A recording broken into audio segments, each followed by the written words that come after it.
तो राधे राधे, जय श्री राम, जय श्री कृष्णा। अब मेरे सारे जो छोटे बहन भाई हैं उनकी बहुत ज़्यादा डिमांड थी। आज की जो क्लास होने वाली है ना आपकी एग्रीकल्चर इंजीनियरिंग सेकंड सेमेस्टर, मैं कह रहा हूँ किसी भी आप यूनिवर्सिटी के हो, आगे का जो अपना 30 35 40 मिनट का जो भी सफ़र रहने वाला है ना, ये पूरा सफिशियंट रहेगा आपके 6 महीने की इंजीनियरिंग पढ़ने के लिए सेकंड सेमेस्टर की, जिसका आपका जो सब्जेक्ट टाइटल है और सब्जेक्ट कोड है जो ये है, देखो AGENGG121 first year second semester और इंजीनियरिंग का फर्स्ट पार्ट। बेटा इसका मतलब क्या है, 1 to 1 का फर्स्ट ईयर का सेकंड सेमेस्टर और इंजीनियरिंग का पहला पार्ट।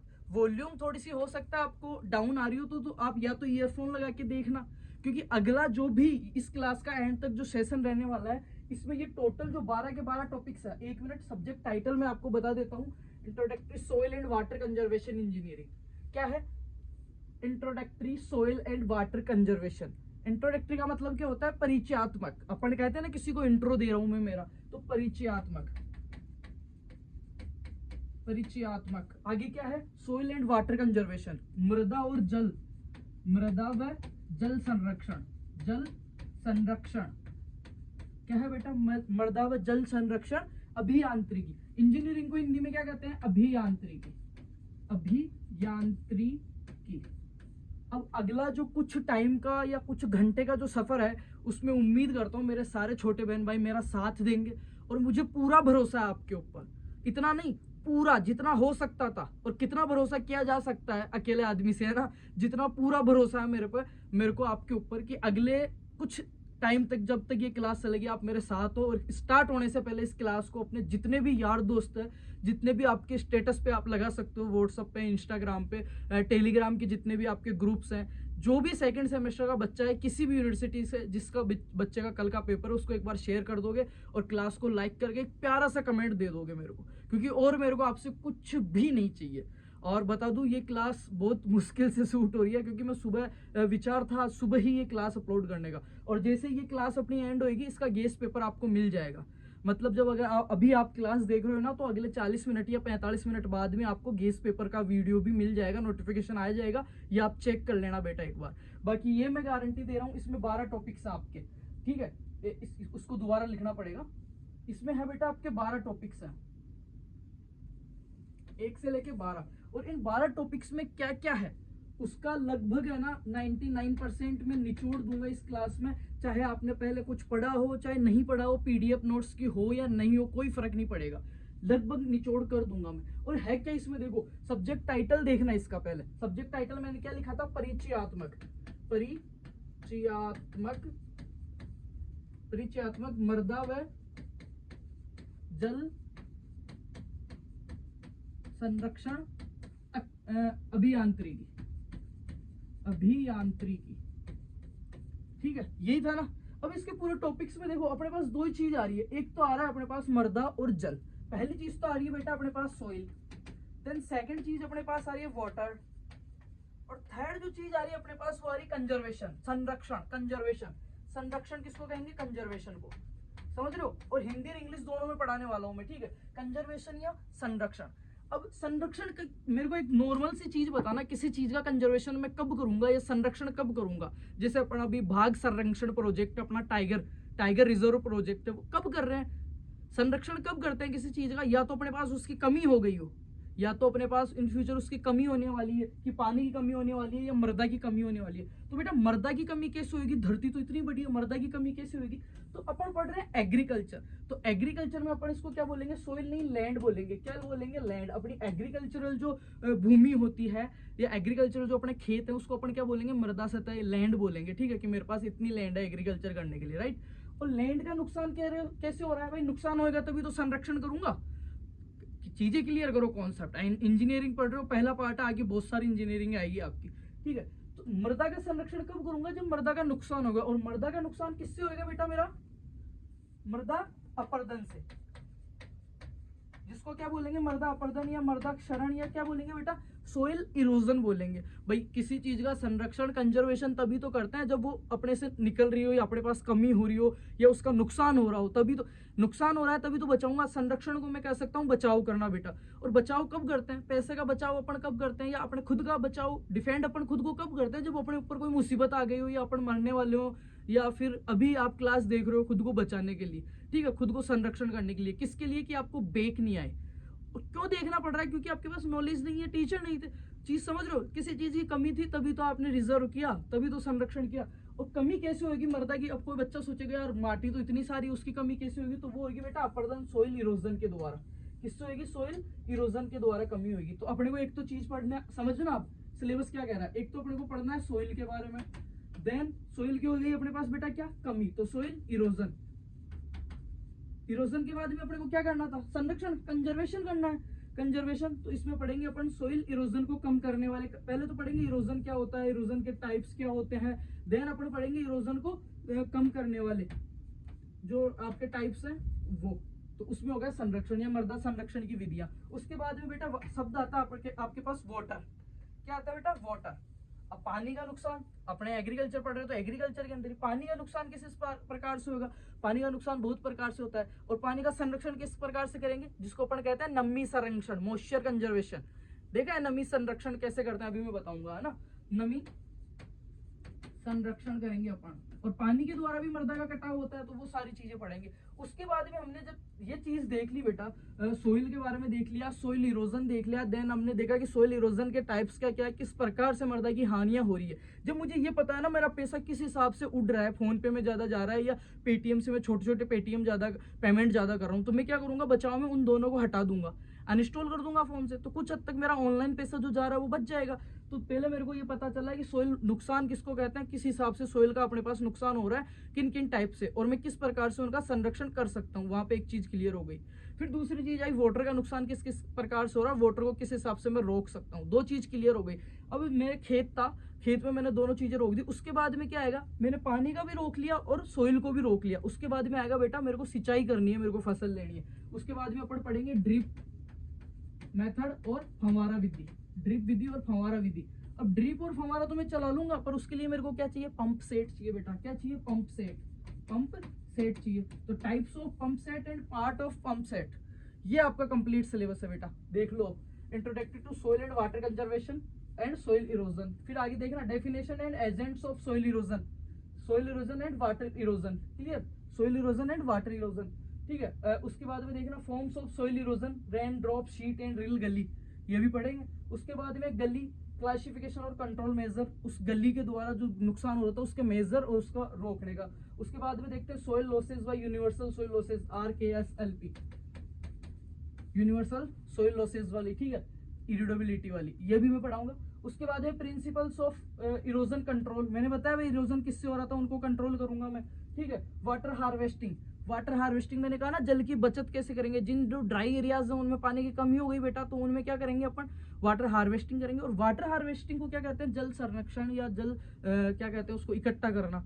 तो आपने देखा होगा एक तो खेत में हमने जल इकट्ठा कर लिया, एक होता है कि अपने पूरा छत का पानी आ रहा था बरसात का, उसको पाइपलाइन लगा के हमने एक पौंड खोद दिया, एक होद खोद दिया, उसमें इकट्ठा कर लिया, जब अपने को जरूरत हुई तब उसको सिंचाई कर ली। किससे सिंचाई करी, ड्रिप और फव्वारे से। और ड्रिप और फव्वारा लगाएंगे तो अपने को क्या, पानी को उठाने के लिए किसकी जरूरत पड़ेगी, पंप सेट की। तो ये आपका पूरा सिलेबस हो गया, देख लो। विंड इरोजन, ये पंप के पार्ट्स के बारे में आ गया 2 टॉपिक, देन नीचे आपके आ गया ड्रिप और फव्वारा, और ये 12 टॉपिक है। और दिल थाम के बैठ जाओ और पूरा भरोसा कर सकते हो, थोड़ा नहीं पूरा भरोसा कर सकते हो आप मेरे ऊपर कि अगले कुछ मिनट में सारी चीजें मैं क्लियर कर दूंगा।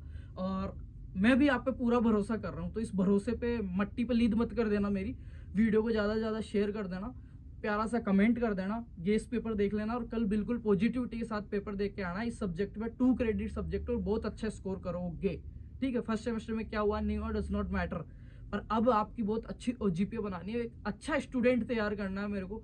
मेन मकसद मेरा आपको डिग्री करवाना या और टीचर्स की तरह आके दम वो करवाना नहीं है। मैं इतना डिटेल्स में इसलिए पढ़ा रहा हूँ, बहुत सारे बच्चों को दिक्कत भी रहती है भाई, अपन थ्योरी पेपर पढ़ रहे हैं और मेरे को आपकी जड़ें मजबूत करनी है, और जिन वृक्षों की जड़ें मजबूत होती है ना, वो किसी भी परिस्थिति में फल दे देते हैं। Clear, M I right.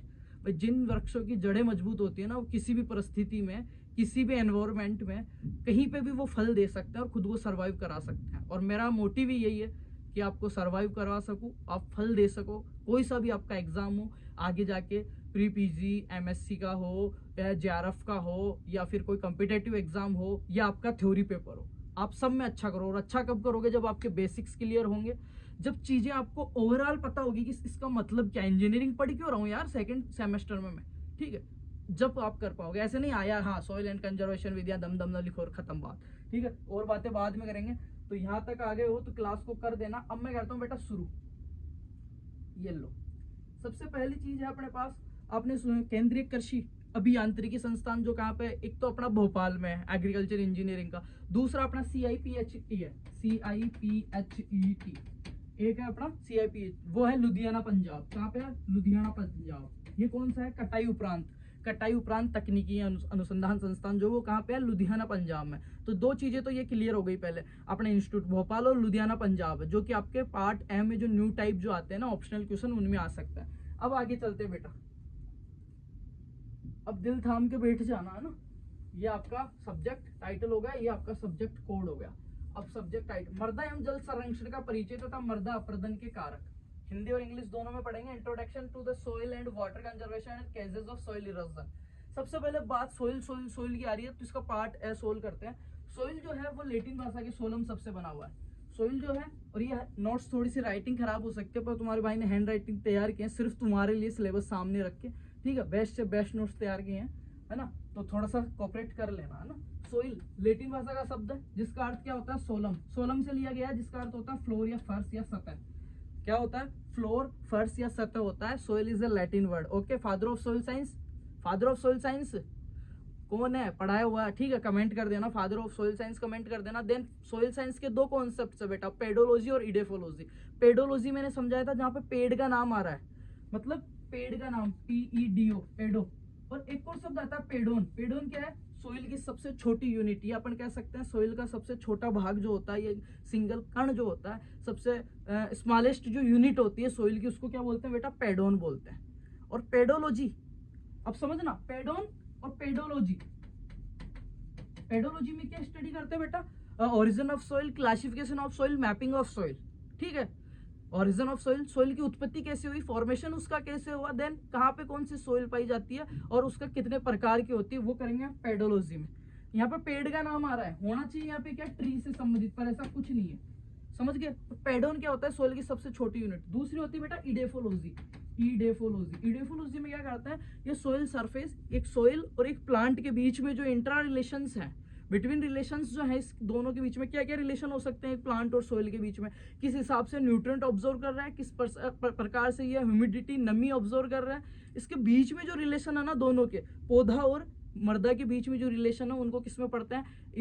Edaphology में। किसमें? इडेफोलॉजी में।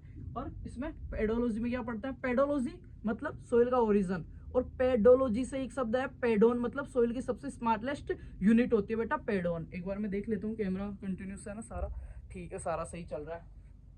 आगे देखते हैं बेटा, ये चीजें पढ़ाई हुई है, पर मैं नहीं चाहता आपके कोई भी दिमाग में डाउट्स रहे, क्योंकि जितना ज्यादा आप शब्द के बारे में सुनोगे उतना अच्छा आप लिख पाओगे बेटा, और जितना अच्छा आप लिख पाओगे उतना खुद की स्किल्स को इंप्रूव कर पाओगे। आगे देखते हैं, सोइल किसे कहेंगे? Soil is a dynamic structure of earth crust. Soil is a dynamic, soil is a 3 dimensional body होती है। डायमेंशियल का मतलब होता है त्रिस्तरीय। 3 डायमेंशियल मतलब होता है जिसकी 3 परिधियां हो, लंबाई, चौड़ाई, मोटाई, कुछ भी अपन कह सकते हैं। तो soil is a 3 dimensional natural body है। नेचुरल बॉडी इसलिए, सोइल को आर्टिफिशियल रूप से आप लैब में तैयार नहीं कर सकते।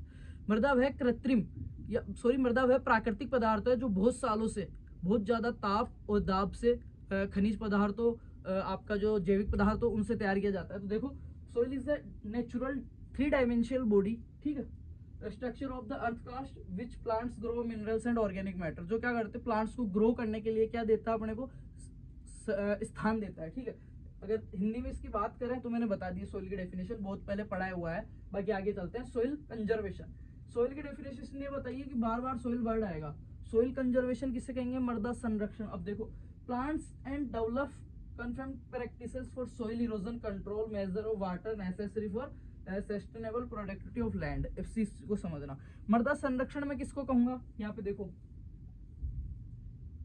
दिख रहा होगा सबको, प्राकृतिक एवं भौतिक परिस्थितियों द्वारा, प्राकृतिक नेचुरल और भौतिक फिजिकल और आर्टिफिशियल, तीन रूप से मृदा का नुकसान हो सकता है।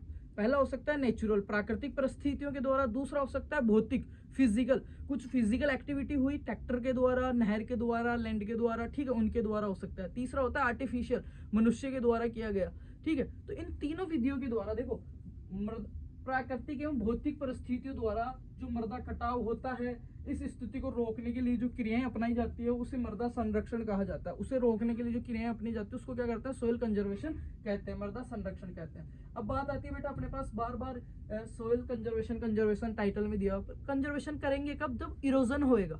बचाव कब करेंगे, जब अपना नुकसान होगा बेटा। और नुकसान होना क्या कहलाता है, सोइल इरोजन, मृदा अपरदन या मृदा क्षरण इसको हिंदी में कहते हैं। इसकी डेफिनेशन देख लो, मृदा कणों का किन्हीं बाह्य शक्तियों के द्वारा, मृदा कणों का किन्हीं बाह्य शक्तियों के द्वारा, बाह्य शक्तियां क्या है, वो किस में आएगा, टाइप्स ऑफ सॉइल इरोजन में आएगा, कि किस हिसाब से सॉइल इरोजन हो रहा है, ठीक है। पानी की बोतल, चलो ठीक है। मृदा कणों का किसी बाह्य शक्तियों के द्वारा अपने पैतृक पदार्थ से या अपने पैतृक स्थान से, पैतृक स्थान होता है बेटा नेचुरल पेरेंटियल मैटर जो होता है। अब इस चीज को ऐसे समझना, ये मृदा है, ये मृदा है, ये इसके रिमोट में जो आपको बटन दिख रहे हैं ये क्या है, सोइल पार्टिकल है। और सोइल पार्टिकल क्या कहते हैं, पेडोन कहते हैं अपन। और इनके बारे में स्टडी करना कि किस हिसाब से बना हुआ है, किस कलर, कौन से कलर की कहाँ पे है, किस हिसाब से इनका निर्माण होता है, कितने प्रकार के बटन है, इनको अपन क्या कहेंगे, पेडोलॉजी कहेंगे।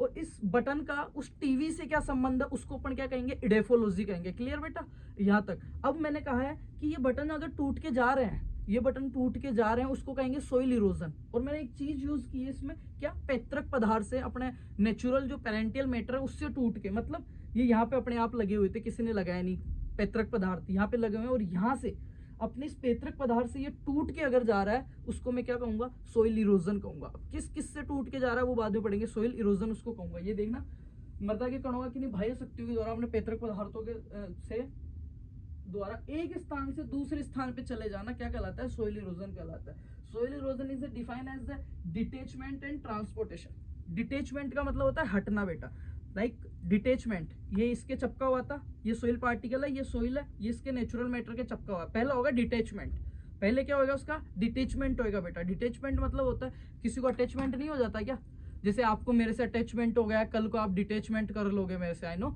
जब आप सेकंड ईयर पास कर लोगे, इंजीनियरिंग में अच्छे नंबर आ जाएंगे, तब क्या मतलब रह जाएगा भैया से, तो आपका हो गया डिटेचमेंट। फिर उसके बाद में क्या होगा, ट्रांसपोर्टेशन। ट्रांसपोर्टेशन का मतलब होता है बेटा एक स्थान से दूसरे स्थान पे, फिर आपको कोई और भैया मिल जाएंगे, हमें राइट, और भैया मिल गए। एक भैया से टूट गए जो पैतृक भैया थे अपने, ठीक है, जो अपने को शुरू से 12वीं से काउंसलिंग करवा के कॉलेज में लाए थे, फर्स्ट ईयर पास करवाई, फर्स्ट सेमेस्टर पास करवाया, सेकंड सेमेस्टर पास करवाया, फिर उस भैया से आप टूटे, उसको आपने कहा डिटैचमेंट। फिर आप क्या, उस भैया से टूट के, उस अपने परिवार से उससे टूट के दूसरे भैया के पास चले गए, उसको कहेंगे अपन ट्रांसपोर्टेशन। तो ये क्या हो गया, आपका इरोजन हो गया, आपका नुकसान हो गया, क्षरण हो गया, ठीक है। तो ये देखो, soil erosion is defined as the detachment and transportation of soil particles. Soil particles का अपने पैतृक स्थान से टूटना और दूसरी जगह चला जाना सोइल इरोजन कहलाता है। मृदा कणों का अपने पैतृक स्थान से व कणों से किसी भी फोर्स के द्वारा टूटना और दूसरी जगह चला जाना क्या कहलाता है बेटा, सोइल इरोजन कहलाता है। दो चीजें क्लियर हो गई। मृदा संरक्षण किसको कहेंगे, इरोजन से जो नुकसान हो रहा है उसको रोकने की विधियां हैं वो आएगी कंजर्वेशन में। और मृदा का एक स्थान से टूटकर दूसरे स्थान पे ट्रांसपोर्टेशन हो जाना वो क्या कहलाएगा बेटा, सोइल इरोजन कहलाएगा। आगे देखते हैं, ऑब्जेक्टिव ऑफ इंजीनियरिंग। अब ये तो मैंने दो चीज समझा दी क्योंकि शब्द में है। अब आपको मैं बता रहा हूँ, ये क्वेश्चन भी आ सकता है कि ऑब्जेक्टिव ऑफ एग्रीकल्चर इंजीनियरिंग या ऑब्जेक्टिव, उद्देश्य क्या है ये कोर्स पढ़ाने के पीछे आपके, वो देखो, मृदा का सही व प्रॉपर यूज। अगर आपको पता होगा ना कि ऐसे ऐसे मृदा का नुकसान इन कारकों से होता है, नमी ह्यूमिडिटी का नुकसान इन कारकों से होता है, तो मैं क्या करूंगा, उनका सफिशिएंट यूज कर लूंगा मैं प्रॉपर वे में, उनका बचाव करके कंजर्वेशन करके बेटा। तो पहला तो होगा सोइल एंड वाटर का क्या करना, कंजर्वेशन करना और उनका प्रॉपरली अपने को यूज लेना बेटा। दूसरा है सोइल इरोजन का बचाव व नियंत्रण, सोइल इरोजन से बचाव करना। मृदा उर्वरता और उत्पादकता का ध्यान रखना, soil fertility and soil productivity, दो चीज होती है, पढ़ाई हुआ है सबको आता होगा, दोबारा नहीं बताऊंगा, क्लास बहुत लेंथी हो जाएगी। Soil productivity and fertility. Fertility तो क्या होती है, उर्वरता। ये जैसे ये खेत है, इसकी फर्टिलिटी किसको कहूंगा, इस खेत की मृदा में, इस खेत की मृदा की वह एबिलिटी और कैपेसिटी, वह क्षमता जो एक पौधे को जो एक पौधे को जो चीजें चाहिए उनको कितनी हद तक प्रोवाइड करवा सकती है, वो कहलाती है बेटा सोइल फर्टिलिटी। सोइल फर्टिलिटी मृदा उर्वरता क्या कहलाती है, मृदा उर्वरता कहलाती है। और प्रोडक्टिविटी क्या कहलाती है, इस खेत से उत्पादन जो हुआ वो। तो उर्वरता को जो अपन मापेंगे, उर्वरता को वो मापेंगे अपन लैब में सैंपल ले जाके कि इसमें कितने न्यूट्रिएंट्स है, किस हद तक ये कौन सा पोषक तत्व कितना दे सकती है, कितनी नमी ऑब्जर्व कर सकती है, ये मापेगा आपका लैब के अंदर। जबकि प्रोडक्टिविटी जो है यहाँ से प्राप्त हुआ है मेरे को, वो किस में मापेगा, वो मापेगा रुपए प्रति केजी में। या इतना कुंटल मेरे को धान हुआ है, या इतने रुपए का 50,000 के मेरे प्याज हो गए इस खेत से, तो वो हो गई उसकी प्रोडक्टिविटी। उस वो मापता है बाजार मूल्य में या मंडी के अंदर, एम राइट। और जो मृदाएं देखो, जो मृदाएं प्रोडक्टिविटी होएगी, जिन मृदों में उत्पादकता होएगी, जिससे पैसा आ रहा है, इसका मतलब क्या है, वो फर्टाइल है। वो क्या है, फर्टाइल है, वो उर्वर है। एक लाइन होती है कि जो मृदाएं उर्वर है, सॉरी, जो मृदाएं उत्पादक होती है, जो मृदाएं उत्पादक होती है वह क्या होगी, जरूर श्योर क्या रहेगी, वो फर्टाइल रहेगी, उर्वर रहेगी। जो मृदाएं उत्पादक होती है वो श्योर उर्वर रहेगी। पर जो मृदाएं उर्वर है, जिसमें बहुत हिम्मत है पौधा उगाने की, जरूरी नहीं वो उत्पादक हो। इस लाइन को भी समझना। खेत था, बहुत अच्छी सोइल है, बहुत अच्छे से इसने न्यूट्रिएंट्स दिए, पर क्या हुआ, गेहूं में एंड के टाइम क्या हुआ, बारिश आ गई, पूरा माल खराब हो गया। तो इसका मतलब ये थोड़ी है कि ये फर्टाइल नहीं थी सोइल। पर अगर इस गेहूं से मेरे को पैसा मिल गया, तो इसका मतलब है श्योर फर्टाइल थी, तभी तो पैसा उत्पादन वहां तक में पहुंचा, मंडी तक उपजाऊ थी, तभी तो मंडी तक पहुंचा। तो ये लाइन समझना, जो मृदाएं उत्पादक होती है वो जरूर उर्वर होएगी। पर जो मृदाएं उर्वर है, भाई एक मेरे पास बहुत उर्वर खेत था, मैंने उसमें लगाई नहीं फसल, तो वो कैसे उत्पादक देगी। तो जरूरी नहीं उर्वर मृदाएं उत्पादक हो, पर जो उत्पादक मृदाएं वो उर्वर रहेगी बेटा। ठीक है, ये शब्द आ गया था इसलिए मैंने समझा दिया। मृदा उत्पादकता सॉइल प्रोडक्टिविटी का ध्यान में रखा जाता है। नमी का संरक्षण, ह्यूमिडिटी का जो है कंजर्वेशन आपका हो जाता है। वाटर कंजर्वेशन आपका हो जाता है। वर्षा और अकाल की स्थिति में प्रबंधन आप कर सकते हो। एग्रीकल्चर इंजीनियरिंग के क्या है, ये ऑब्जेक्टिव्स हैं, इसके मोटिव्स हैं। ये क्लियर बेटा, दो चीज हमने क्लियर करी। क्या क्या करी, एग्रीकल्चर इंजीनियरिंग जो आपका है soil and water conservation course, उसका महत्व क्या है, पहली चीज। दूसरी चीज हमने देखा कि सोइल इरोजन क्या होता है और सोइल कंजर्वेशन क्या होता है। आगे चलते हैं बेटा। फिर अपने पास शब्द आते हैं वर्षा या रेनफॉल। वर्षा या रेनफॉल, अब सबको पता है वर्षा किसे कहेंगे, आसमान से 0.5 mm 0.5 mm तक की या 0.5 mm से बड़ी जो पानी की स्वतंत्र बूंदे, वाटर की जो बिल्कुल फ्री ड्रॉप्स जो है, अगर वो सतह पे आके गिरती है तो वो क्या कहलाती है, बरसात कहलाती है बेटा, वर्षा कहलाती है। आसमान से 0.5 mm आकार की पानी की बूंदों का स्वतंत्र रूप से पृथ्वी पे आना, ये पृथ्वी सतह पे गिरना बरसात कहलाता है। और वर्षा की बूंद का जो आकार होता है वो कितना होता है बेटा, ये 0.5 mm से बड़ा। अब मैं बात करूं 0.5 mm से छोटा, तो उसको क्या कहूंगा, उसको कहेंगे बेटा ड्रिजल या फुहार। क्या कहेंगे मेरे प्यारे, क्या कहेंगे मेरे चांद, उसको ड्रिजल या फुहार कहेंगे। क्या कहेंगे, ड्रिजल या फुहार। अब ड्रिजल या फुहार किसको कहते हैं, जैसे बरसात आने लगती है उससे पहले हल्की हल्की जो छींटे आती है, अपने को ऐसे महसूस होता है जैसे ओस की तरह, या अपन कह सकते हैं कुल्लर अपना जो पानी फेंकता है ना, कूलर कभी कभी अपने को पानी फेंक देता है ना, उसको अपन कहते हैं ड्रीजल या फुहार। की यार फुहार सी आ रही है थोड़ी थोड़ी। या वो शादी में देखा होगा टेंट के आगे बड़े बड़े पंखे लगे होते हैं और एक नलकी लगी होती है, और वो ऐसे हल्का हल्का हल्का हल्का क्या पानी फेंक रहे होते हैं नाक की तरह, है ना। तो उसको अपन क्या कहेंगे, ड्रिजल या फुहार वो होती है, उसको अपन कहते हैं कि फुहार आ रही है ठंडी ठंडी, है ना। तो 0.5 mm से जो छोटी पानी की बूंदे हैं बेटा, 0.5 mm से छोटी पानी की बूंदों को क्या कहेंगे, ड्रिजल या फुहार। और वर्षा किसे कहेंगे, 0.5 mm से बड़ी बूंदों का स्वतंत्र रूप से धरती पे गिरना वर्षा कहलाता है बेटा आपका। अब ये देखते हैं वर्षा राजस्थान की कितनी है, 575 सेंटीमीटर या सॉरी 575 mm या 57.5 सेमी। भारत की है बेटा 1191, या कई जगह आपको 1200 लिखी हुई मिल जाएगी। आपके न्यू टाइप में आ सकते हैं क्वेश्चन। फिर है विश्व की 1000 mm, कितनी है, 1000 mm है। ये हो गया आपकी वर्षा की। फिर बात आती है वर्षा का मापन किससे करते हैं, तो वर्षा का मापन करते हैं, अरे वर्षा का मापन करते हैं बेटा रेन गेज से। किससे करते हैं, रेन गेज से वर्षा का मापन किया जाता है। आगे चलते हैं। अब एक होता है रेनी डे और एक होता है क्रॉप रेनी डे। एक तो होता है रेनी डे और एक होता है क्रॉप रेनी डे। तो रेनी डे क्या होता है, जिस दिन 2.5 mm से अधिक वर्षा प्राप्त होती है पूरे 24 घंटे में, उसको रेनी डे बोलते हैं। और क्रॉप रेनी डे जिसमें 5 mm प्राप्त होती है। और कितने होते हैं वो आप मेरे को बताओगे, ठीक है। वो एग्रीकल्चर इंजीनियरिंग का पार्ट नहीं है, पर चीजें जो आ रही है वो मैं क्लियर करता चल रहा हूँ। अब देखते हैं soil erosion are mainly 2 types. बेटा soil erosion are mainly 2 types, ठीक है। इरोजन क्या होता है, बचाव क्या होता है, पढ़ लिया। वर्षा बूंद का मैंने इसलिए बताया, अभी आगे काम में आएगी बूंद अपने। ड्रिजल जो है वर्षण जो वो आगे काम में आएगा। ठीक है, क्योंकि अपने को वाटर कंजर्वेशन भी करना है और वाटर का नुकसान भी करवाना है, दोनों चीज समझानी है, तो मेरे को फुहार बताना आपको जरूरी था। अब देखते हैं soil erosion and soil erosion are mainly two types. मृदा का नुकसान या मृदा क्षरण या मृदा अपरदन या सोइल इरोजन दो प्रकार का होता है बेटा। कौन कौन सा होता है? पहला होता है जियोलॉजिकल या नेचुरल इरोजन। पहला कौन सा होता है? जियोलॉजिकल या नेचुरल या प्राकृतिक क्षरण। प्राकृतिक क्षरण। और इस क्लास की एंड में जो यहाँ तक बने हुए हैं उनका बहुत बहुत दिल से धन्यवाद, लव यू है तुम्हें। और क्लास के एंड में तुम्हें एक बहुत प्यारा सा गिफ्ट देके जाऊंगा सारे बच्चों को, ठीक है।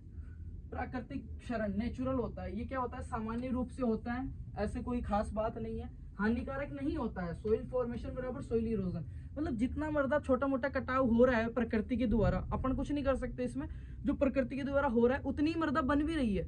मतलब नॉर्मली मेरे को अगर मेरे पैसे जा रहे हैं फोन पे से पेटीएम से, तो मेरी सैलरी भी आ रही है महीने की मैंने, तो उसमें कोई खास बात नहीं है, जितना आ रहा था उतना जा रहा था, तो ये हानिकारक नहीं है, चल रहा है रोटेशन, ठीक है, ये हानिकारक नहीं है, नो प्रॉब्लम, कोई दिक्कत नहीं है बेटा, कोई दिक्कत नहीं है। तो ये तो हो गया आपका पहला। Soil erosion are mainly two types, कौन सा? जियोलॉजिकल नेचुरल या प्राकृतिक, जो कि कोई नुकसानदायक नहीं होता, नेचुरल होता है, इसमें कोई लोड लेने वाली बात नहीं है ज्यादा, ये नेचुरल होता है। ओके, देन बेटा दूसरा है आपका आर्टिफिशियल या कृत्रिम क्षरण। दूसरा बेटा आपका आर्टिफिशियल या कृत्रिम मृदा क्षरण। अब शब्द से समझ में आ रहा है आर्टिफिशियल मतलब, अरे आर्टिफिशियल जैसे कि तुम हो, ठीक है, ओरिजिनल नहीं हो तुम, आर्टिफिशियल। तो आर्टिफिशियल जो है वो दो प्रकार से होएगा, मतलब कृत्रिम रूप से, उसमें कोई ना कोई उत्तरदायी होगा, या तो मनुष्य होएगा या और कोई फोर्स आपका जो है बाहर का, वो फोर्स आपके लिए मृदा क्षरण करेगा। और मृदा क्षरण किसको कह रहा था? Detachment and transportation. अपने पैतृक स्थान से ये सोइल पार्टिकल है, ये सोइल पार्टिकल अपने नेचुरल जो आपका मैटर है, नेचुरल आपका पेरेंटियल मैटर, उससे जुड़ा हुआ था। सबसे पहले क्या होगा? डिटेचमेंट, ये यहाँ से टूट के यहाँ आएगा। देन क्या होगा बेटा? ये एक स्थान से दूसरे स्थान पे क्या होगा? ट्रांसपोर्टेशन होगा, इसका स्थानांतरण होगा। उस प्रक्रिया को मैं क्या कहूंगा? सोइल इरोजन कहूंगा बेटा। एक तो ये होती है नेचुरल रूप से जो कि हानिकारक नहीं है, दूसरी होती है आर्टिफिशियल रूप से जो कि हानिकारक है और अपन पढ़ेंगे। दूसरा होता है आर्टिफिशियल। तो इसमें दूसरे में देखो, एक तो हो सकता है बाय वाटर, जल के द्वारा हो सकता है, जल के द्वारा ये सोइल पार्टिकल यहाँ चिपका हुआ था, जल का आके प्रेशर लगा, दबाव प्रेशर इस पे लगा, ये यहाँ से टूट गया और दूसरी जगह बह के चला गया, उसको मैं क्या कहूंगा? Water erosion. क्या कहूंगा बेटा? Water erosion. क्या? जल के द्वारा सोइल कणों का या मृदा कणों का अपने पैतृक स्थान से टूट कर, मतलब डिटेचमेंट होके टूट कर किसी अन्य स्थान पे चले जाना, मतलब ट्रांसपोर्टेशन होना।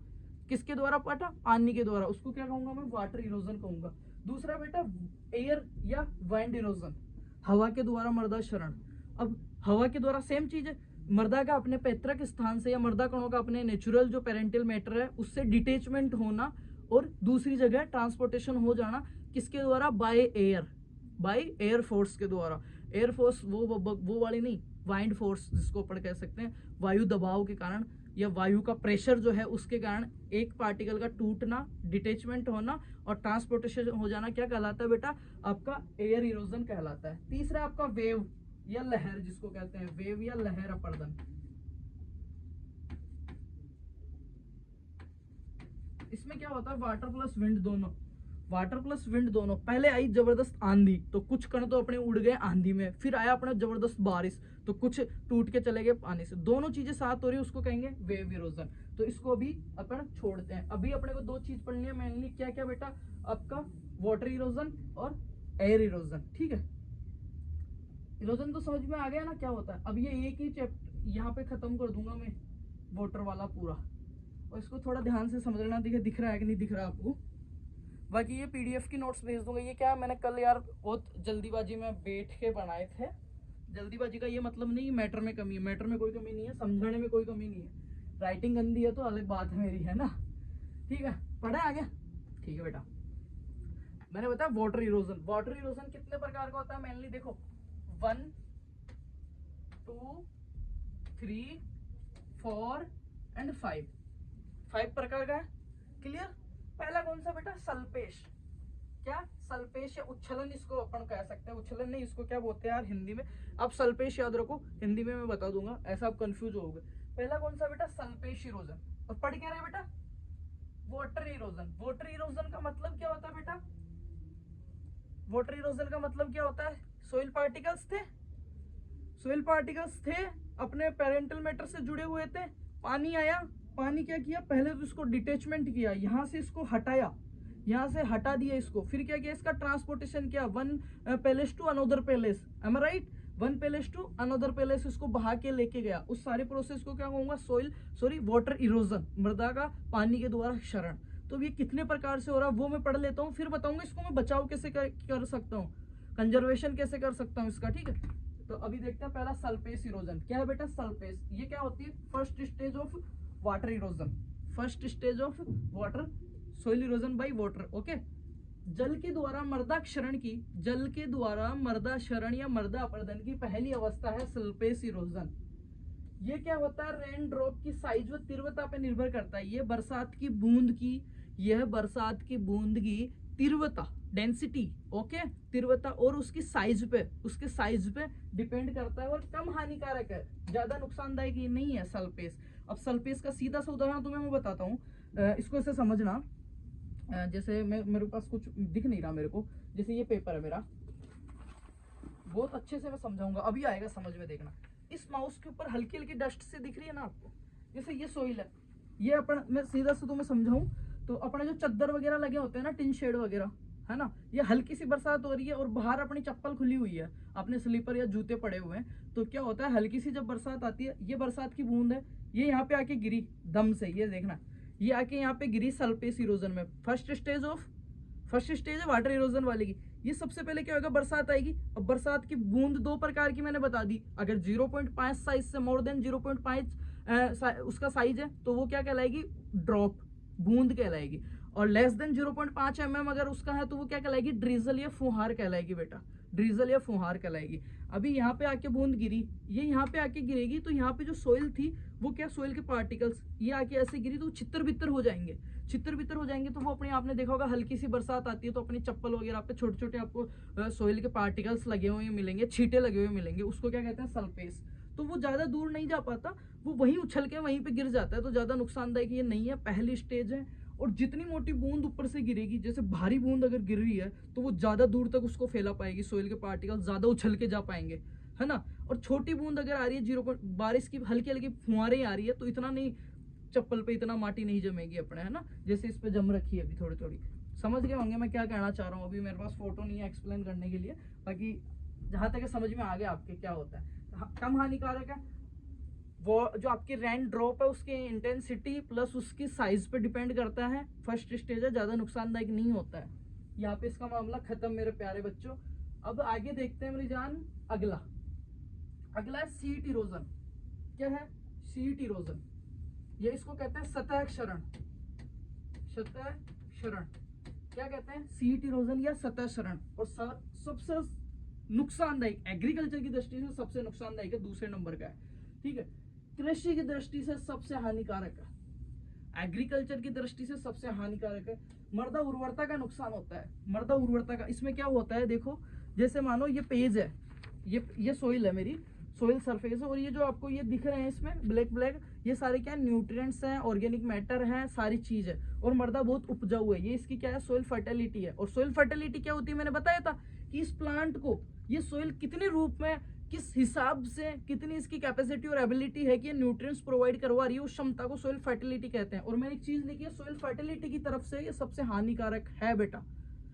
और सोइल फर्टाइल होगी तो ही प्रोडक्टिविटी होगी उसमें, सोइल अगर उर्वर होगी तो ही तो उत्पादकता देगी। तो ये कहीं ना कहीं एग्रीकल्चर से, किसान से बहुत ज्यादा रिलेट कर रहा है ना, समझना आप।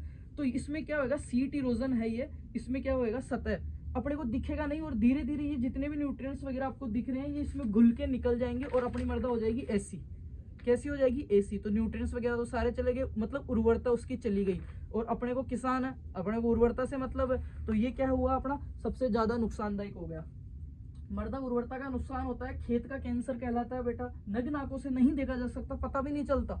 अब इसका सीधा सा उदाहरण बताऊं, आपका कोई, आपके थोड़ा सा ऊपर वाला खेत है, हल्की सी बारिश होती है, उसमें से बिल्कुल पानी क्या होता है, पूरा पानी ऐसे लबालब नहीं भरता पर चमकने लगता है, और हल्का हल्का रिस रिस के बाहर आने लगता है, और जो उससे नीचे वाला खेत उसमें आके जम जाता है, और जो आता है ना वो बिल्कुल मटमेला कलर का आपको दिखेगा, मटमेला कलर का, जिसमें जितने भी न्यूट्रिएंट्स थे, जितने भी मिनरल्स थे, जितने भी आपने खाद डाले थे, वो सारा उसमें घुल मिल के आ जाता है। और वो काला काला सा पानी जो अपना है मटमेला आके दूसरे खेत में जमा हो जाता है। वो जो घुल के आ गया उसी को बोलते हैं सीट इरोजन। वहां पे दिखा कुछ भी नहीं यार, कुछ ही नुकसान नहीं हुआ, मर्दा पूरी वहां की वहीं है, पर उस सीट सतह के अंदर जितने भी काम के चीज थे ना, माल मेटर सारा घुल के नीचे वाले खेत में, नाड़ी वाले खेत में जमा हो जाता है। इसलिए नाड़ी वाला खेत क्या होता है, ज्यादा उर्वर होता है, राइट। ठीक है, तो इसको देखो, शीट इरोजन महत्वपूर्ण है बेटा, कृषि की दृष्टि से सबसे हानिकारक है, मृदा उर्वरता का नुकसान होता है, खेत का कैंसर कहलाता है, नग्न आंखों से नहीं देखा जा सकता, और पोषक तत्वों का नुकसान इसी से होता है सबसे ज्यादा। ठीक है, आगे देखते हैं हम थर्ड नंबर का बेटा। थर्ड नंबर का रिल इरोजन, रिल, और इनका क्रम भी पूछ लेता है कभी कभी, सल्पेट शीट रिल गली, याद रहेगा, सल्पेट शीट रिल गली। अब देखो रिल इरोजन क्या कहते हैं, सीट इरोजन की बढ़ती हुई डेफिनेशन, बढ़ता हुआ वो है, सीट इरोजन हो गया उसका बढ़ता हुआ चरण है। जब पानी पूरा घुल के चला गया उसके बाद में और बरसात आए जा रही है, रुक नहीं रही, तो क्या होगा, खेत में ढलान के हिसाब से, जैसे मेरा खेत ऐसा है तो ढलान के हिसाब से छोटी छोटी नालियां बन जाएगी, छोटे छोटे गलियां बन जाएगी, उसको क्या बोलते हैं, रिल इरोजन कहते हैं। सीट इरोजन की बढ़ती हुई स्टेप है, ढलान की तरफ छोटी छोटी नालियां बन जाती है, पर इसका एक वो है कि इसको टिलेज के द्वारा, टिलेज क्या होता है, भूपरिष्करण। टिलेज आपने पढ़ा है, मैंने पढ़ा है बहुत अच्छे से, फादर ऑफ टिलेज ज़ेंथ्रोटुल है। दो प्रकार का होता है, प्राइमरी टिलेज और सेकेंडरी टिलेज। प्राइमरी टिलेज होता है बेटा फसल उगाने से पहले जो क्रियाएं करते हैं, और जिसमें आगे आपका नर्सरी बनाना, सेड बेड तैयार करना, खेत का सारा काम। सेकेंडरी टिलेज आता है बीज को लगाने से लेके काट के वो लेते हैं, वो सारा सेकेंडरी टिलेज में आता है। तो मैं अभी पढ़ा रहा हूँ टिलेज के द्वारा सही हो जाता है, मतलब हल चलाने से, प्लाउ करने से, हेरो करने से वो सही हो जाएगा। कौन सा, रिल इरोजन। क्लियर। रिल इरोजन क्या होता है, सीट इरोजन की ही एक एडवांस स्टेप है बेटा, जिसमें क्या होता है, ढलान की तरफ जिस हिसाब से आपका स्लोप है उसी साइड आपके छोटी छोटी नालियां बन जाएगी, और ये टिलेज से ठीक हो जाता है। तीन कंप्लीट। चौथा देखते हैं मेरे प्यारे बच्चों, चौथा आपका गली इरोजन। रिल का ही बढ़ता हुआ रूप है, रिल का ही बढ़ता हुआ रूप है, या एक्स्ट्रा स्टेज अपन कह सकते हैं। भाई सबसे पहले कौन सा था, अपना सल्पेस था बेटा, उसके बाद में अपना आया बेटा सीट जो कि सबसे हानिकारक था, उसके बाद में आया गली कि अपनी ढलान के दिशा में ही अपनी क्या हो गया, छोटे छोटे नालियां बन गई, और अपना टिलेज से इससे ठीक कर लिया। उसके बाद में आया बेटा अपना गली, मतलब बड़ी नालियां बन गई। यहाँ पे छोटी नालियां बनी थी, इसका एडवांस स्टेप क्या हो गया, बड़ी नालियां बन गई, गहरी में बड़ी नालियां बन जाती है चंबल क्षेत्र में। उसके बाद में रिवाइन या लैंडस्लाइड, रिवाइन या लैंडस्लाइड, ये सबसे भारी रूप है इसका। लैंडस्लाइड का नाम सुना, उत्तराखंड में पूरा का पूरा पर्वत गिर गया, वहां से इतना टूट के रोड पे आ गया, रोड जाम हो गई। पिछले साल जब हम जून एंड में हम गए थे ऋषिकेश वगैरह, उत्तराखंड गए थे, मेरा जेआरएफ का पेपर था दिल्ली, तब हम उधर निकल गए थे। फिर तब हमें पता है, हम वहां पे ऋषिकेश के अंदर फंस गए थे 2 दिन। वहां पे ऋषिकेश से जो आने का एकमात्र रास्ता था उसमें लैंडस्लाइड हुआ था, बहुत बड़ा। लैंडस्लाइड का मतलब होता है बहुत बड़ा भाग टूट के रोड पे आ गया था। फिर वो ठीक ही हुआ, रेड अलर्ट जोन लग गया था वहां पे, है ना, तो हम बढ़िया मजे किए थे 2-4 दिन उधर। तो वो होता है लैंडस्लाइड, पूरी रोड ही जाम कर दी, एक हिस्सा टूट के आ गया पर्वत का या किसी बड़े भाग का, उसको कहते हैं। तो ये एक बार देख लो दोबारा से, ये हो गया आपका वाटर इरोजन कंप्लीट। ये लो देख लो एक बार, और इसको नोट आउट भी कर लो। जब तक मैं पानी पी आता हूँ, बोतल भर के ले आता हूँ कुछ, क्योंकि मेरा गला सूख रहा है। Just wait 1 minute, okay bro, then आप ये चीजें क्लियर कर लो। मैं आऊंगा तब तक क्या क्या रिवाइज करना है, इरोजन किसे कहते हैं, सॉइल कंजर्वेशन किसे कहते हैं, ऑब्जेक्टिव ऑफ एग्रीकल्चर इंजीनियरिंग, और वाटर इरोजन के पूरे टाइप, और सबसे महत्वपूर्ण क्या, प्यारा सा कमेंट कर देना, वीडियो को लाइक कर देना और शेयर कर देना। ठीक है, मैं आता हूँ पानी पी के।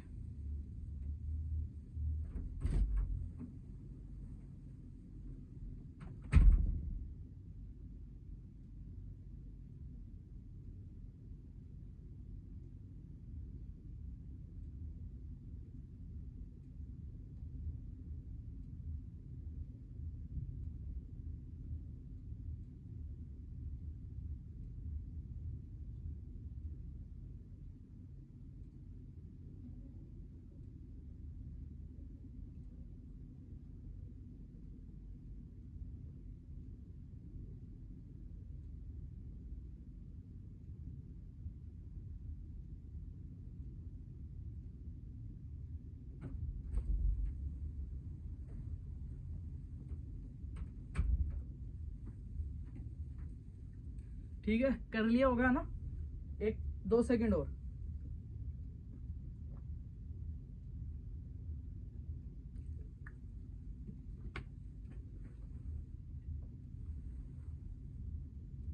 आगे चलते हैं बेटा।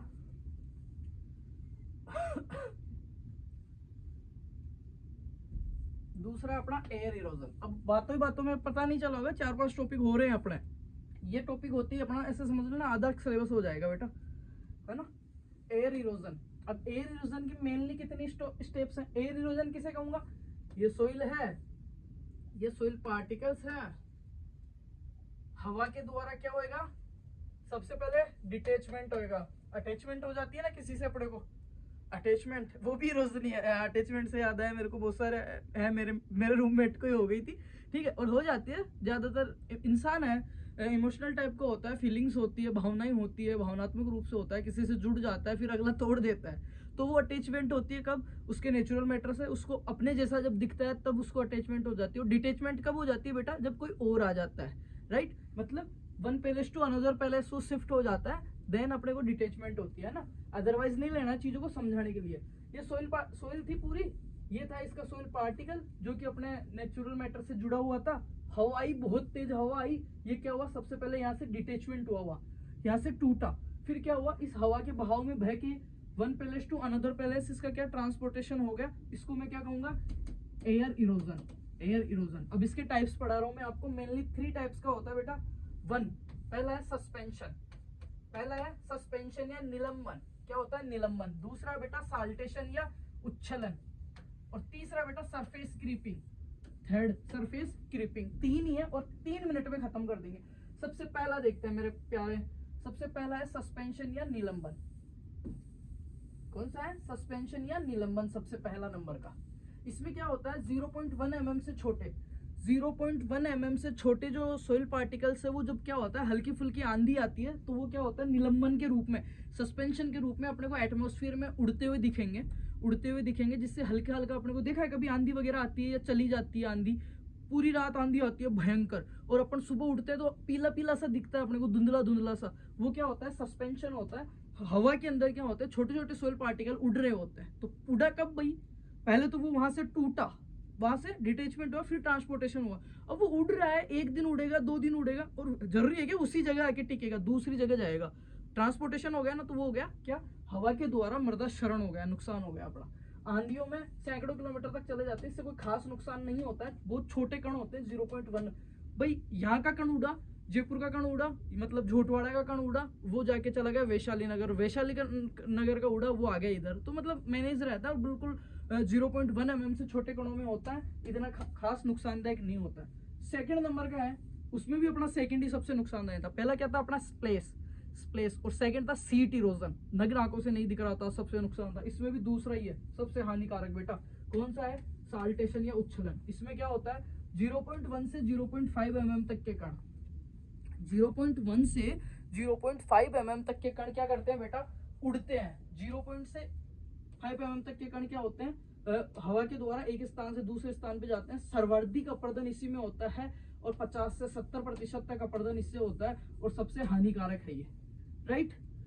इसमें सीधा से क्वेश्चन आएगा आपको, आपको कैसे पूछा जाएगा इसमें मैं बता देता हूँ। मृदा अपरदन या सोइल इरोजन का जो एयर टाइप है, उसका कौन से प्रकार के अंदर सबसे ज्यादा नुकसान होता है? तो वो होता है साल्टेशन या उच्छलन। उच्छलन क्या होता है? अब देखना, उच्छलन समझाता हूँ। हवा चली, ये यहाँ का कण उछल के इतनी दूर चला गया, फिर इतनी दूर चला गया, ट्रांसपोर्टेशन एंड डिटेचमेंट हुआ। और सबसे ज्यादा कौन से साइज के? 0.1 से 0.5 mm तक के। भाई 0.1 mm से छोटा था वो तो उड़ गया, पर इससे बड़ा और 0.5 तक का था ना, वो उड़ नहीं सकता। वो क्या करेगा?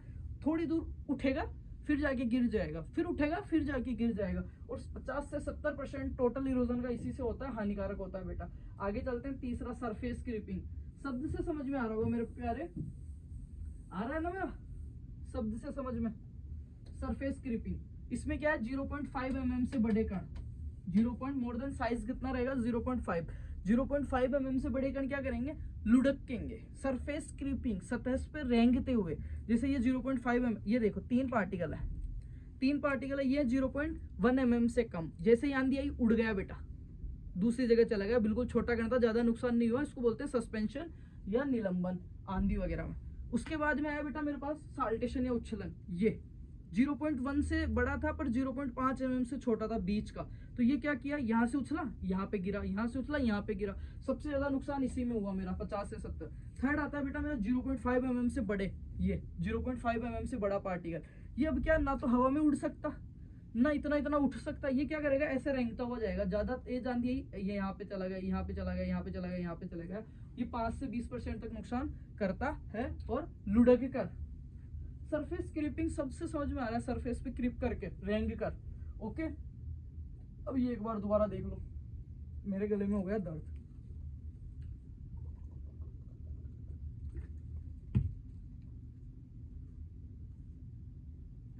करवा दिया, मर्दा का नुकसान करवा लिया ना।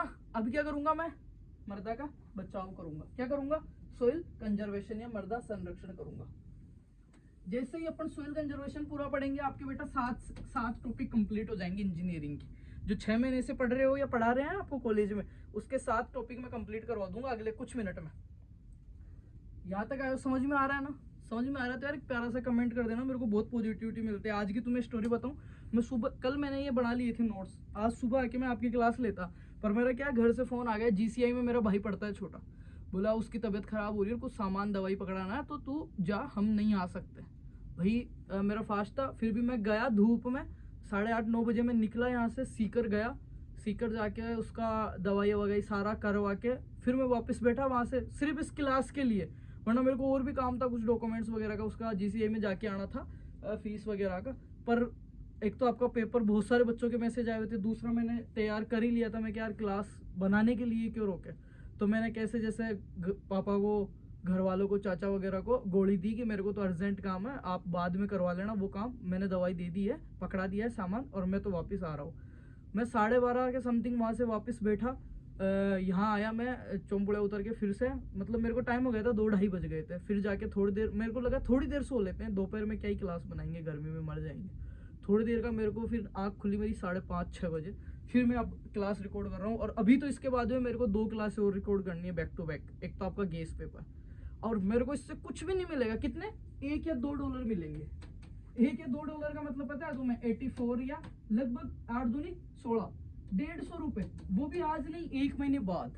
इस अभी जो 3 घंटे मेहनत करूंगा उसके 150 रुपए मिलेंगे, क्योंकि एजुकेशन वीडियो का इतना ही रेवेन्यू है। तो तुम्हें क्या लगता है 150 रुपए के लिए कर रहा हूँ मैं? 150 रुपए के लिए नहीं कर रहा, ये ठीक है अपना अटैचमेंट, इसलिए मैं कर रहा हूँ। ओके, तो यार थोड़ा सा सपोर्ट दिखाया करो, उन चीज़ों से मेरे को पॉजिटिव एनर्जी मिलती है, मेरे को आगे भी काम करने की इच्छा रहती है आपके लिए, है ना, एफर्ट्स लगाने की। तो सॉइल कंजर्वेशन पढ़ते हैं, नुकसान तो आपने करवा ही दिया, अब बचाव कर लेते हैं। प्राकृतिक व भौतिक व कृत्रिम कारकों से होने वाले मृदा क्षरण को रोकने के उपायों को सॉइल कंजर्वेशन में आते हैं सारे। पहला आता है आपका सस्य उपाय या कल्चरल मेथड। सस्य उपाय या कल्चरल मेथड जो कि 2% से कम ढलान वाले पे यूजफुल होते हैं। और उसके बाद में आते हैं आपके यांत्रिक उपाय जो 2% से अधिक ढलान वाले में यूज होते हैं। पहला है समुच्चय खेती या कंटूर खेती। कंटूर खेती आपका उसमें आ जाता है 6% से अधिक ढलान वाले में। कंटूर खेती क्या होती है आपको पता है, पढ़ा हुआ है, अब नहीं समझा सकता ये चीजें। उसके बाद में आता है आपका कल्चरल में टिलेज, भू परिष्करण। आप क्या करोगे, अच्छा खासा भू परिष्करण कर दोगे, ग्रीष्मकालीन गहरी जुताई कर दोगे खेत के अंदर, गहरी जुताई कर दी खेत के अंदर। अब बरसात आई, ऐसे तो है नहीं आती बरसात आई सल्फेस हो गया, नहीं होएगा, गहरी जुताई की हुई है तो नहीं होएगा। दूसरा सीट इरोजन भी नहीं होगा, दबा के हैरो आपने निकाल दिया खेत में, प्लाऊ आपने निकाल दिया, खाली आपने कर दी, तो छोटी मोटी बरसात से तो आपका सोइल इरोजन नहीं होएगा बेटा, और छोटी मोटी आंधी से भी सोइल इरोजन नहीं होएगा। उसके बाद में मल्चिंग, आपने मल्चिंग कर दी। मल्चिंग भी बहुत प्रकार की होती है, पॉलीथीन की मल्चिंग होती है, एक तो ड्रिप लगाते हैं ऊपर वो करते हैं मल्च, एक होती है चारा, एक लकड़ी मल्च। चारा खेत का अपशिष्ट था, आपके पास कुछ भी फसल के अवशेष थे उनको आपने खेत में बिछा दिए, मल्च कर दिया। अब हल्की फुल्की आंधी से तो उड़ेगा नहीं, हल्की फुल्की बरसात आई तो बरसात उनमें सोख लिए, और नमी का भी अपना वो हो गया, मॉइस्चर भी कंजर्व हो गई, सोइल इरोजन से भी अपन बच गए। फिर उसके बाद में क्रॉप रोटेशन, फसल चक्कर। क्रॉप रोटेशन या फसल चक्कर किसे कहते हैं, एक निश्चित स्थान पे, एक निश्चित खेत में, एक निश्चित समय में फसलों को अदल बदल कर बोना भी क्या कहलाता है, फसल चक्कर कहलाता है। तो फसल चक्कर हमने अपनाया हुआ था, तो सोइल की जो फिजिकल और केमिकल जो प्रॉपर्टीज थी वो बहुत बेटर थी, तो उतनी आसानी से वो उसको डिटेचमेंट और ट्रांसपोर्टेशन नहीं कर पाएंगे, उसके लिए बहुत ज्यादा फोर्स लगाने पड़ेगा। तो वो भी अपना क्या हो गया, कंजर्वेशन के अंदर आ गया। उसके बाद में बेंच टेरेस 10 से 33% तक, ठीक है। उसके बाद में स्ट्रिप क्रॉपिंग या पट्टीदार खेतियां, पट्टियों के अंदर खेती की, उससे भी अपना वाइंड वेलोसिटी वो कम हो गई, हवा की स्पीड कम हो गई, पट्टियों को फांद के आएगी तो उससे भी अपना अपर्दन रुक गया। फिर आएगा कवर क्रॉप्स उगाना। कवर क्रॉप्स का मतलब है जैसे मूंगफली लगा दी मैंने, चना, मूंग, उड़द दाल, ये जो पल्सेस क्रॉप है वो लगा दी। उनकी जड़ें क्या होती है, गुच्छा बनाती है, गुच्छा बनाती है मूंगफली की जड़ें। एक खेत तो मेरे को ऐसे बताओ बाजरा लगा हुआ है, एक खेत में बाजरा लगा हुआ है और एक खेत में मूंगफली लगा हुआ है। सबसे ज्यादा सोइल इरोजन किस में होगा, बाजरे वाली में, क्योंकि बूंद सीधी की सीधे आके गिर रही है और सोइल को लेके जा रही है। मूंगफली वाले में गुच्छा है, वो पकड़े हुए जड़े उसकी जकड़े हुए है, तो छोटे मोटे से तो वो टूट के ले जाने से रही। तो मूंगफली वगैरह जो ये कवर क्रॉप्स में आती है। अब इसको एक बार दोबारा समझा देता हूँ बेटा। अपने को क्या करना है, संरक्षण करना है। संरक्षण किसी भी हिसाब से पहला होता है कल्चरल मेथड। कल्चरल मेथड में है tillage, mulching, crop rotation, zinc terrace, strip cropping और कवर क्रॉप्स उगाना। ये मैंने सारा बता दिया। फिर आता है आपका कंटूर फार्मिंग 6% से अधिक ढलान पे। फिर आता है बेंच टेरेस 10 से 33 ढलान पे, ठीक है। और ये मल्च वगैरह मैंने समझा दिया, ज्यादा डीपली समझाने की जरूरत नहीं है।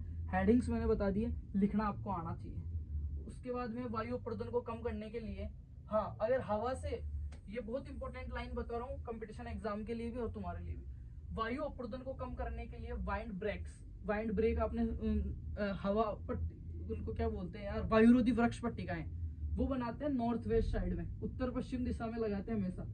वाइंड ब्रेक और शाल्टर बेट, दो चीजों का यूज होता है, WIND, वाइंड ब्रेक्स और शाल्टर बेट।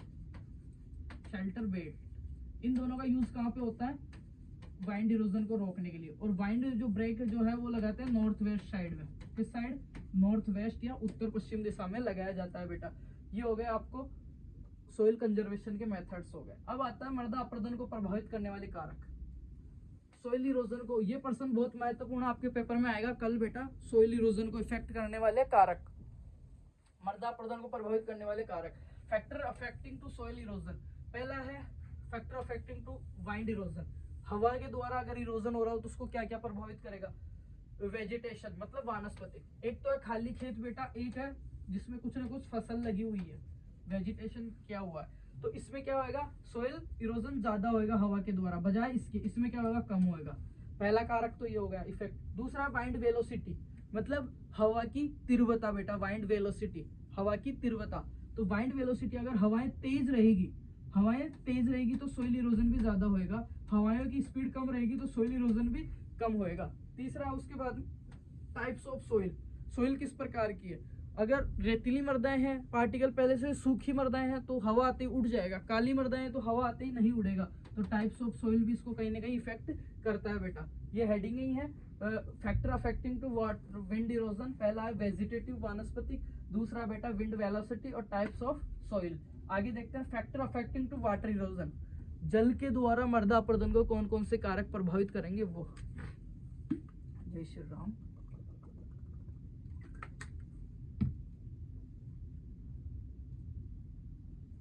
पहली चीज वही आ गई, vegetation and types of crops. इसमें दो चीज आ रहा है, एक तो खाली खेत रहेगा तो पानी जल्दी भर के बहने लग जाएगा। दूसरी चीज है अगर खेत में वनस्पति रहेगी तो कम होएगा। और वनस्पति में भी अगर जड़ों वाली फंदे वाली फसलें हैं, कवर क्रॉप्स है, तो इरोजन क्या होएगा, बिल्कुल कम हो जाएगा। अफेक्टिंग फैक्टर्स पढ़ रहे हैं पर।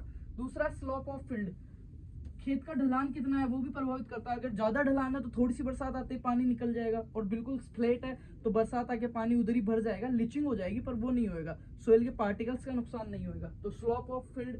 फिर आता है रेन इंटेंसिटी एंड अमाउंट, बरसात की तीव्रता कितनी है, किस हिसाब से बरसात गिर रही है, और अमाउंट कितनी देर तक बरसात हुई है, कितनी मात्रा में बरसात हुई है वो भी निर्भर करेगी। अगर थोड़ी सी बरसात हुई तो सल्पेस होएगा, फर्स्ट स्टेप थी अपनी सल्पेस वाटर इरोजन की। थोड़ी ज्यादा हुई है तो शीट होएगा कि हल्का फुल्का बह के निकल गया, दिखा भी नहीं। और ज्यादा बरसात हुई है तो कौन सा आएगा, सल्पेस, सीट, गली। और ज्यादा हुई तो रिल, ठीक है, पहले रिल फिर गली।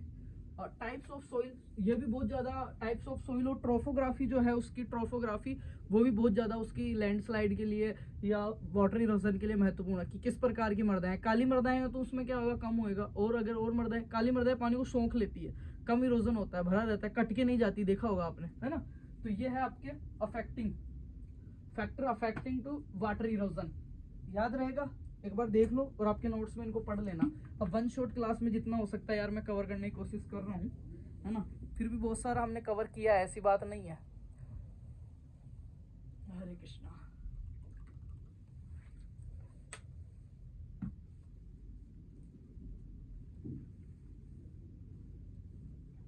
क्लियर, 3 और 4 सातों फैक्टर। आगे दो शब्द है बेटा बहुत महत्वपूर्ण है। पहला शब्द है इरोजोविटी। इरोजोविटी क्या होती है? Capacity of erosion factors to erosion. Erosivity क्या होती है? जो सोइल जो वाटर और जो एयर थी उसमें जो दम है इस सोइल पार्टिकल को अपने नेचुरल मैटर से डिटेच करने का और ट्रांसपोर्टेशन करने का जो दम है, जो क्षमता, कैपेसिटी और एबिलिटी, कैपेसिटी और ability of erosion factors. Erosion factor मतलब अपर्दन करने वाले कारक की वह हिम्मत और क्षमता जो उस सोइल के कण को, उस मृदा के कण को अपने पैतृक स्थान से हटा सकती है और ले जा सकती है, उसको क्या कहेंगे? इरोजोविटी कहेंगे। दूसरी बेटा इरिडोबिलिटी। इरिडोबिलिटी क्या होती है? इरिडोबिलिटी क्या कहती है? इस माइकेल में तो बहुत हिम्मत थी, सोइल इरोजन करने वाले फैक्टर में तो बहुत हिम्मत थी, पर इस सोइल की वो हिम्मत जो अपने परिवार के साथ जुड़े रहती है उसको डिटेचमेंट नहीं होने देती, उसको बोलते हैं इरिडोबिलिटी। सस्टेनेबिलिटी बोलते हैं इसको प्रतिरोधकता। प्रतिरोधकता क्या होती है? अब चीज समझना। सोइल, ये इसका पार्टिकल, ये क्या हुआ? यहाँ पे नेचुरल रूप से जुड़ा हुआ है। अब दो चीजें आई, पहली चीज तो आई एयर और दूसरा आया वाटर। एयर ने जितना जोर लगाना था उतना इसको हटाने के लिए जितना जोर लगा सकती है एयर और वाटर, वो तो क्या कहलाएगा? इरोजोविटी। भाई इन्होंने जोर लगाया, इनमें कितना दम है, कैपेसिटी और ability of soil erosion factor की, किसके लिए? डिटेचमेंट करने के लिए, ट्रांसपोर्टेशन। चलो उन्होंने जोर लगाया इसको हटाने का, अब कितना जोर लगाया वो उसकी क्षमता इरोजोविटी कहलाएगी। सेकंड नंबर पे इरोडोबिलिटी क्या है? उन्होंने जोर लगाया, देखो जैसे मैं इस पे फोर्स लगा रहा हूँ, इतनी आसानी से नहीं खुल रहा है ये, मेरे फोर्स के विपरीत इसमें प्रतिरोधकता है, ये खुल नहीं रहा है। मतलब समझ रहे हो? ये सोइल पार्टिकल है, नेचुरल अपना जुड़ा हुआ है अपने पैतृक पदार्थ से, और मैं इसको डिटेचमेंट करने के लिए ये आया, सोइल वाटर आया, एयर और वाटर दोनों, और ये जोर मार रहे हैं, हल्के से जोर में ये खुल नहीं रहा है, हल्के से जोर में नहीं खुल रहा है। फिर इन्होंने क्या किया? इरोजोविटी बढ़ाई, खुद की कैपेसिटी और एबिलिटी बढ़ाई, और इसने फिर अपनी क्या बढ़ाई? प्रतिरोधकता बढ़ाई। इसने और जोर से अपने पैतृक पदार्थ को पकड़ लिया, ये खुल नहीं रहा है, तो ये क्या है? इसकी इरिडोबिलिटी है। और फाइनली जब इन्होंने ज्यादा जोर लगाया ये खुल गया, मतलब ये दूर हो गया, अटैचमेंट डिटेचमेंट हो गया। ठीक है, दो टर्म है, समझ में आ गई होगी। पहली है इरोजोविटी, दूसरी है इरिडोबिलिटी। आगे देखते हैं बेटा। फिर आता है आपका इरोजन परमेटिंग क्रॉप्स और इरोजन रेजिस्टेंस क्रॉप्स। परमेटिंग मतलब जो इरोजन को बढ़ावा देती है, बाजरा, सोरगम, मक्का, सीधी की सीधी होती है, पानी ऐसे कैसे आया बूंदे और लेके गया बहा के। जबकि जो होती है आपकी कवर क्रॉप्स, पल्सेस क्रॉप्स, मूंग, मोट, मूंगफली, वो क्या होती है? सोइल इरोजन को रोकती है बेटा, इरोजन रेजिस्टेंस क्रॉप्स उनको बोलते हैं। अब आती है जल क्षरण से हानियां। जल क्षरण से हानियां, जल के द्वारा मृदा की जो होगी उससे क्या क्या हानि होगी? वर्षा जल की हानि होगी। एक तो वर्षा जल आया उसको मैं रोक नहीं पाया तभी तो इरोजन हुआ। दूसरा होगा मृदा की भौतिक व रासायनिक दशाओं का बिगड़ना, सोइल की जो फिजिकल केमिस्ट्री थी, जो कंडीशन थी वो बिगड़ गई। उपजाऊ भूमि की हानि हो गई, कैसे? सीट इरोजन के द्वारा फर्टाइल सोइल मेरी पूरी चली गई। पोषक तत्वों की कमी हो गई, मेरी लिचिंग हो गई, या फिर बह के चले गए। कृषक क्रियाएं प्रभावित हो गई, बुआई वगैरह भी प्रभावित हो गई, और एनपीके का संतुलन बिगड़ गया। ऊपर की परत में जितने भी उर्वरक थे बेटा मेरे सारे बह के चले गए। ये क्या है? जल के द्वारा जल क्षरण की हानियां है। अब जो आपके वो आया था यूनिवर्सल फैक्टर, आपका 7वां या 8वां टॉपिक है, उसके बारे में बता देता हूँ। यूनिवर्सल फैक्टर में क्या क्या आते हैं? ये कहाँ पे गया? हाँ, यूनिवर्सल फैक्टर में आते हैं एयर इरोजन बराबर, देखो इसके कितने, 1 2 3 4 5 6, बहुत महत्वपूर्ण है ये 6 के 6। R K L S C T. T का मतलब होता है बेटा पेरेंटियल मैटर, और ये जो एल और एस है दोनों ट्रोफोग्राफी से संबंधित है। एल और एस जो है दोनों ट्रोफोग्राफी से संबंधित है, मतलब स्लोप और स्लोप कितना है उसके बारे में।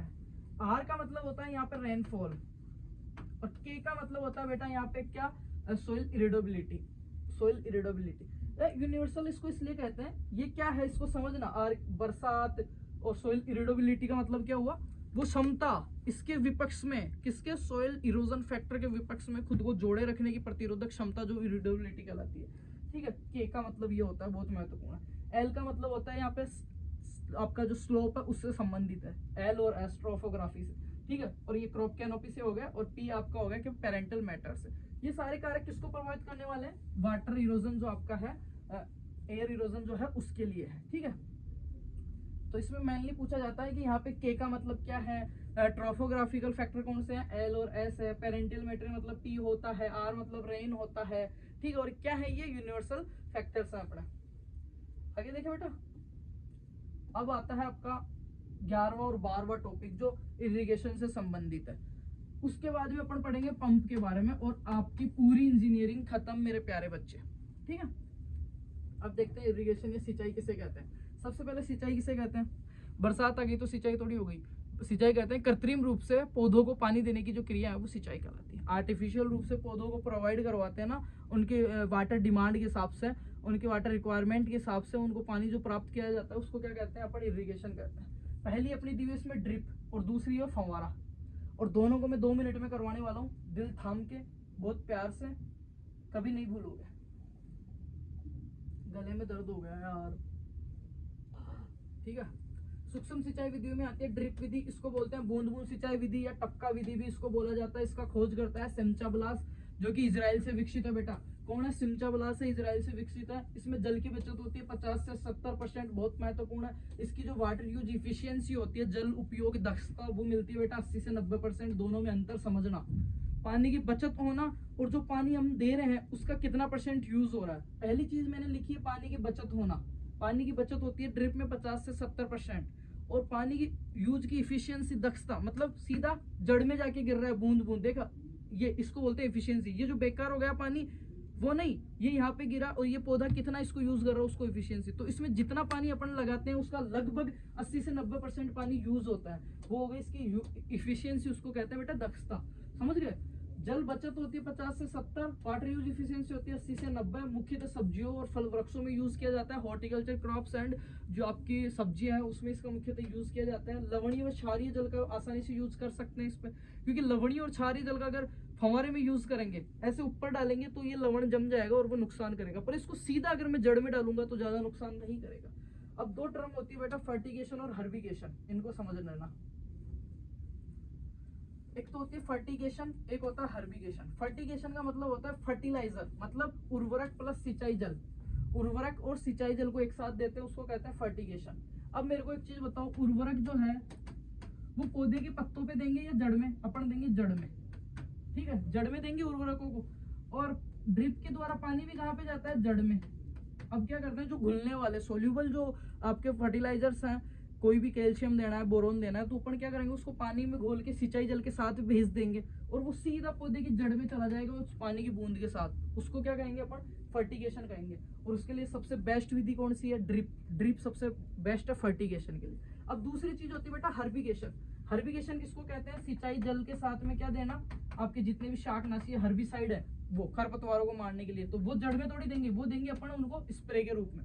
तो जैसे फव्वारा चलेगा, स्प्रे होगा, फव्वारे के पानी में हमने घोल दिया और जाके वो उन पे लगा और सिलेक्टिव था तो खरपतवार मर गए अपने। ठीक है, तो हर्बिगेशन के लिए तो फव्वारा और फर्टिगेशन के लिए ड्रिप, याद रहेगा।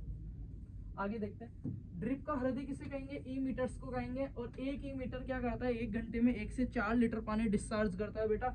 एक जो छोटा सा वो छेद होता है, उससे 1 घंटे अगर ड्रिप आपने चला दी तो एक बीज को या एक पौधे की जड़ में 1 से 4 लीटर के बीच में पानी डिस्चार्ज होगा।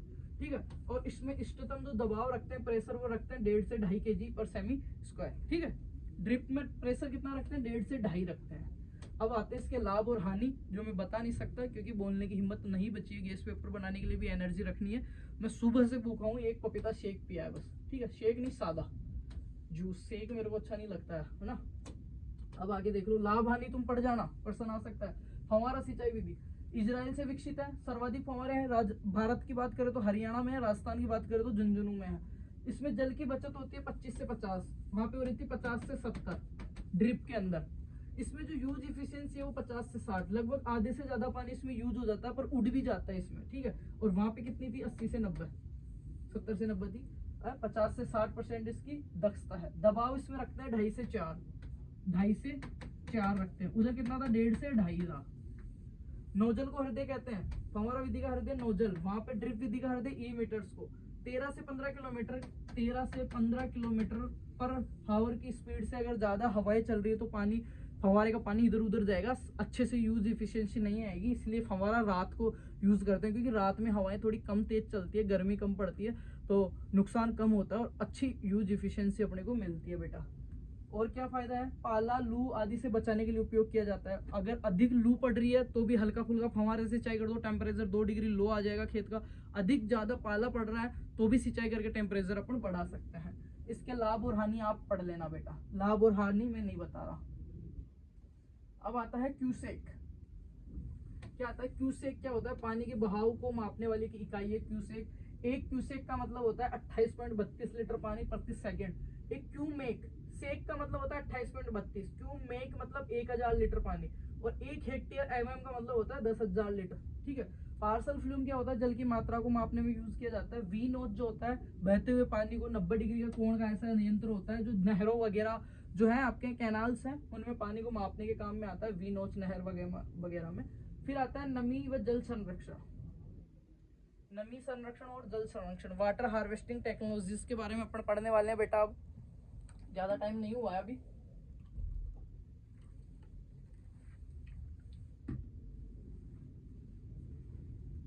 आज पक्का मेरा गला खराब होने वाला है, ठंडा पानी पी लिया ना इतने तेज कंटिन्यू बोल के।